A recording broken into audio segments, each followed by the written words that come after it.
ভূমিকম্পের পর রাশিয়ার কামচাটকা উপদ্বীপে অবস্থিত ক্লাচেভস্কয় আগ্নেয়গিরিতে অগ্ন্যুৎপাত শুরু হয়েছে। বিজ্ঞানীরা জানিয়েছেন, বিশ্বের অন্যতম সক্রিয় উচ্চতম এই আগ্নেয়গিরির ঢাল বেয়ে নামছে জ্বলন্ত লাভা।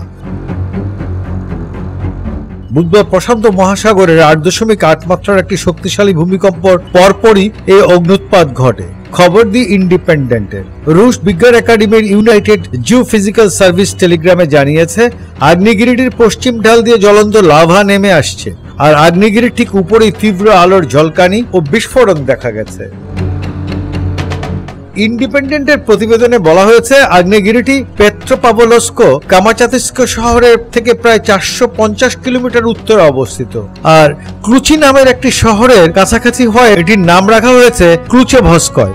এটি ইউরেশিয়া মহাদেশের সর্বোচ্চ সক্রিয় আগ্নেয়গিরি। এর উচ্চতা প্রায় 4835 মিটার, অর্থাৎ 15833 ফুট। আগ্নেয়গিরিটি প্রায় 7000 বছর আগে গঠিত হয়েছিল এবং এটি এখনো নিয়মিত অগ্ন্যুৎপাত করে।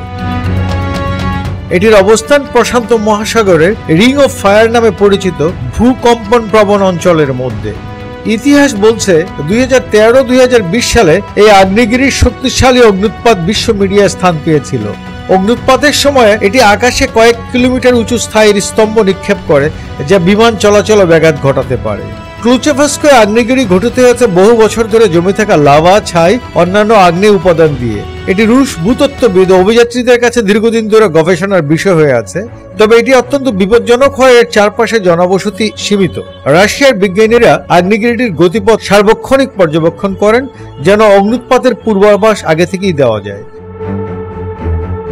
ভূমিকম্পে কামচাটকা অঞ্চলে বেশ কয়েকটি ভবন ক্ষতিগ্রস্ত হয় এবং কিছু মানুষ আহত হয়, তবে কোনো মানুষ মৃত্যুর খবর পাওয়া যায়নি। ভূমিকম্পের পর এই অঞ্চলে প্রায় 3 থেকে 4 মিটার উচ্চতার সুনামি ঢেউ রেকর্ড করা হয়েছে, তবে সেই সুনামি আঘাত হানার আগেই কামচাটকার উপকূলবর্তী এলাকা থেকে স্থানীয় মানুষ দ্রুত নিরাপদ স্থানে সরে যায়।